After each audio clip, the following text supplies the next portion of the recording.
இறையேசுவில் பிரியமான சகோதர சகோதரிகளே, இன்று நாம் பாவ மன்னிப்பை குறித்து பார்ப்போம்.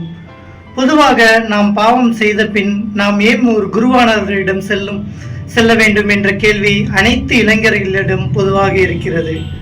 அதற்கு ஆண்டவர் இயேசு கிறிஸ்து மத்தேயு நற்செய்தி 16ஆம் அதிகாரத்தில் இவ்வாறு பேதுருவிடம் கூறுகிறார்: மண்ணுலகில் நீ தடை செய்வது விண்ணுலகிலும் தடை செய்யப்படும், மண்ணுலகில் நீ அனுமதிப்பது விண்ணுலகிலும் அனுமதிக்கப்படும்.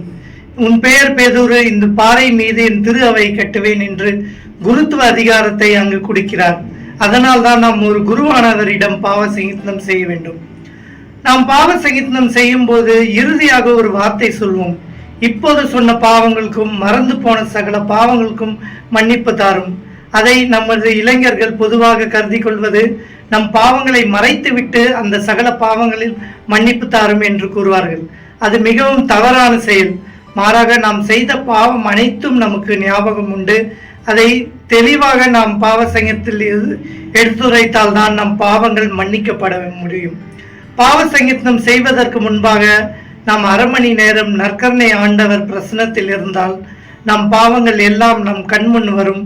அதை குருவிடம் அறிக்கையிட்டு பாவ மன்னிப்பு பெறும்போதுதான் நாம் புதிய மனிதராகவும் ஆண்டவரோடு இணைக்கப்படுவோம். பிளவுபட்ட இணைப்பை ஆண்டவரோடு ஒன்று சேர்வது பாவ மன்னிப்பு தான்.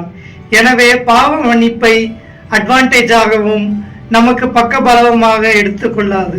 மாறாக கடவுளிடம் நம் மனதார நம் குறைகளையும் நம் செய்த பாவங்களை அறிக்கையிட்டு மன்னிப்பு பெறுவதுதான் பாவ சங்கீதம். நம் மறைந்த திருத்தந்தை பிரான்சிஸ் இவ்வாறு கூறுவார்: பாவ சங்கீதம் என்பது ஒரு அருமையான அருட்சாதனம். ஆண்டவர் இயேசு கிறிஸ்து நம்மை மன்னிப்பதற்கு தயாராக இருக்கிறார். நாம் தான் அவரிடம் செல்வதற்கு தயக்கம் அடைகிறோம்.